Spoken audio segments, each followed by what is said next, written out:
I'm one of those people who is far more interested in seeing a games company take a swing on a new concept or idea rather than the endless barrage of sequels, spin-offs and remakes. Capcom has done really well for themselves over the last decade or so.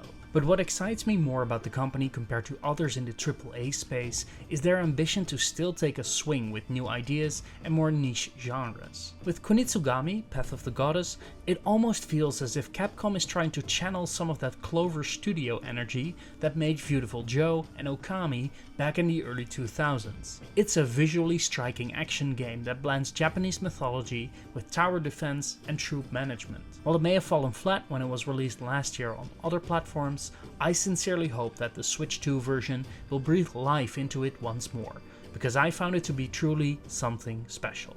As the mountain Kafuku is engulfed by defilement, you guide a priestess named Yoshiro as her spirit guardian soul.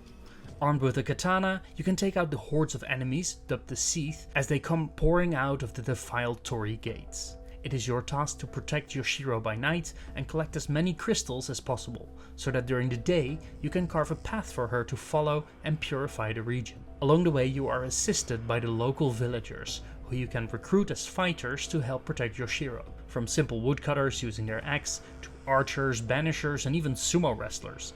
At any point you can deploy these villagers or change their role on the battlefield. As you purify the regions, you can rebuild and restore the towns to their former glory and gain more trinkets and abilities to help you battle the defilement. Now, we can't dance around this. Visually, Kunitsu-Gami looks absolutely gorgeous. From the way the characters, villagers, but especially the monsters coming out of the defilement are designed, to how Soul's dancing blade becomes engulfed in what can only be described as tears in the world made by a kaleidoscope. It's rare that a world that's taken over by an evil, otherworldly force feels so disturbed and twisted. But the defilement, with rotting appendages draped across the villages you encounter, does such a great job at conveying this world needs purification. It all runs beautifully on the Nintendo Switch 2 in both docked and handheld mode. There's a lot of spectacle in both the cutscenes and the fighters themselves, especially as you improve the roles your recruited army can perform and as you get to better understand the game's inner mechanics. Structurally, this is where Kunitsu-Gami sets itself apart. It's a real-time strategy game with action elements. Stages are divided into two types, villages and boss battles. When you arrive in a village, everything is covered by the defilement. You'll need to rescue villagers from their pods and assign them roles and position them along the path. The more defilement you clear out, the more crystals you obtain, which can be used to carve out a spirit path for Yoshiro to follow. She will keep doing so until night falls, which means that you'll probably never make it to the main torii gate that needs purging. This is when the monsters of the defilement will come pouring out. All your villagers will automatically engage the horde, while you can freely run around and protect Yoshiro or move the battle lines ahead. Interaction with the villagers is done via a command menu, where you can reposition each individual villager or reassign their roles. It all makes for a super dynamic, tactical combat system, where you are often required to change your tactics and approach depending on where Yoshiro ended her purification ritual on her way to the torii. This gets even more hectic when new enemy types are introduced, or there's multiple points of entry for the defilement to approach Yoshiro. Nighttime never gets dull, but it can get overwhelming quickly. There's equipment you can bring along and some special abilities that can aid you during the battle. As long as you can make it through the night, there's time to refortify your defenses, resurrect your fallen villagers, and hope that Yoshiro has enough crystals to make it to the end. In later stages, the fight takes multiple days, meaning that you'll need to consider whether it's even smart to move Yoshiro at all, as she gets closer to the source of the enemies. While you'll be repeating a lot of similar missions throughout the stages, I found the game throwing plenty of changes into the mix that would require me to change my tactics. For example, one enemy would make it impossible to use the command menu until it was defeated. Another stage sees you crossing a lake at night while you're being flanked by monstrous hordes from all sides. It's these twists and layers to the formula that neatly balances Kunitsu-Gami's ambition between an action game and strategy game that frankly I haven't seen since 2009's Brutal Legend.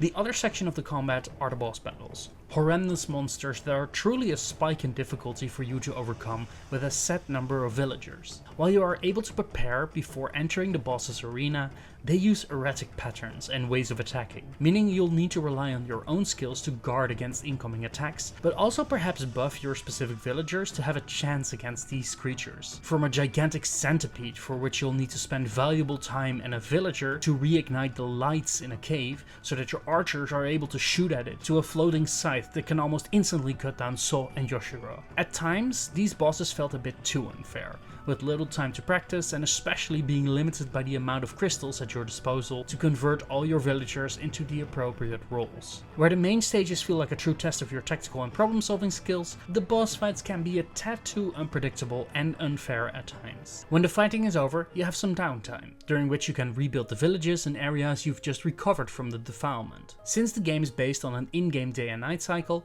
you'll need to put villagers to work to rebuild the shrines and buildings in the town. These give you rewards, which you can then equip to improve or adjust So's actions. It's a system that flows pretty naturally. Stages aren't simply for you to walk through and get out, it's your job to nurture them back to health, and the game really nicely reinforces this idea of community, especially when you can improve the roles of certain fighters. I immediately wanted to expand the arsenal for my archers, as they proved vital at taking out enemies from a distance.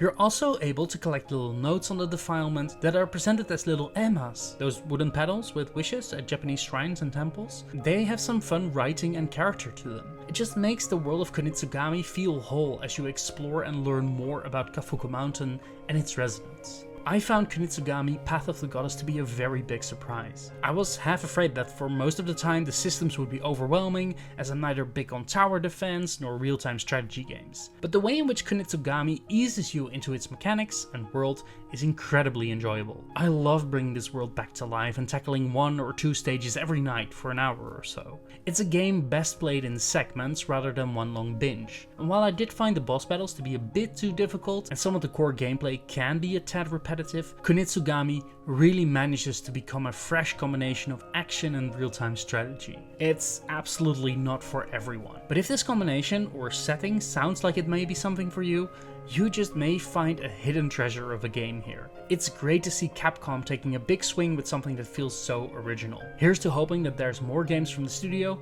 that will follow this particular path.